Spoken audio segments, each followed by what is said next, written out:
Okay, we're going to look at spheres and hemispheres, and specifically we're going to find the volume of a sphere and the volume of a hemisphere. Now, a sphere is the shape of a football.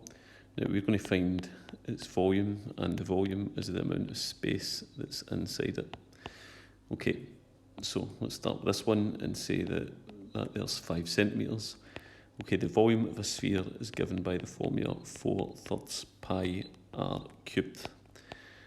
Okay, so 4/3 times pi, 3.14 times the radius cubed. That means r times r times r, as opposed to r squared, which is r times r.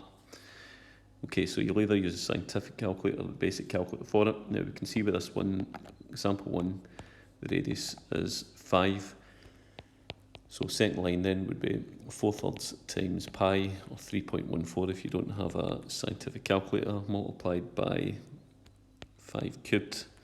So if you put 5 and then the x cubed button, that'll get you that. Or if it's the basic calculator, 5 times 5 times 5. So in the basic, it would be 4 divided by 3 times 3.14 times 5 times 5 times 5. If you get the scientific calculator, you can put all that in one line, which would be better. Okay, so punch all that in the calculator and you'll get 523.6 cubic centimetres. Okay, let's try example 2. Okay, example 2, told this time that the radius is 3 centimetres. Okay, so formula again, always the same, 3 lines are working. First line, the formula 4/3 pi r cubed, that will be in the formula sheet for the exam. That's included within that. Okay, 4/3 times pi times the radius cubed. Well, it's 3 this time, 3 cubed.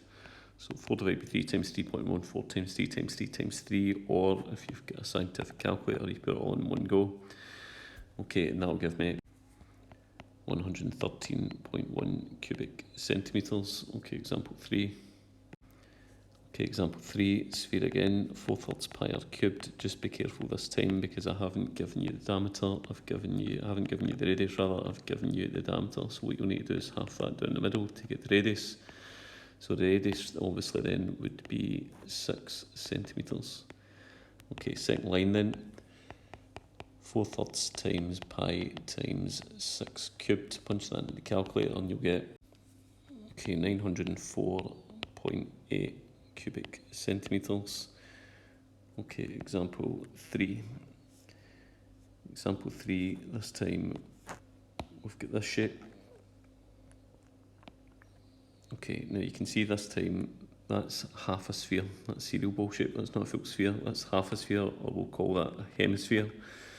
Now, the volume of a sphere is 4/3 pi r cubed. For a full sphere, it's 4/3 pi r cubed. Now, for a hemisphere, it would be half of that. So half of 4/3 pi r cubed, I'm going to call this VHS. Half of 4/3 pi r cubed will be 2/3 pi r cubed. So now, if we're going to find the volume of a hemisphere, it's half of 4/3 pi r cubed, which is 2/3 pi r cubed. Okay, so it's 2/3 times pi times the radius cubed, and we can see that the radius is 7 times 7 cubed. Okay, so punch that into the calculator, and that will give me 718.4 cubic centimetres. Example 4. Okay, example 4, you can see that that is a hemisphere again. The radius this time is 11, although it's not travelling this way, it's that way, but it's still 11 centimetres. Okay, so remember the volume of the sphere is 4/3 pi r cubed, so a hemisphere is 2/3 pi r cubed, since that's half. Okay, so 2/3 times 3.14 multiplied by 11 cubed. Punch that into your calculator at 1 decimal place. And that will be 2,787.6 cubic centimetres. Example 5. Okay, example 5. This time it's a hemisphere again, but be careful, I've not given you the radius this time, I've given you right across, I've given you the diameter, so you need half that to get the radius. Half of 27, well, half of £27 is £13.50, so that's 13.5 centimetres. Okay, VHS hemisphere, 2/3 pi r cubed. So 2/3 times pi times 13.5 cubed. Okay, punch that in. Okay, and that's 5,152. Okay, 1 decimal place, actually, that'll go up. to 5,153.0 cubic centimetres. Okay, so you're going to try these ones. Volume of a sphere 3 times and then the volume of a hemisphere 3 times. Be careful of giving you the diameter, you will need half that in all cases to get the radius.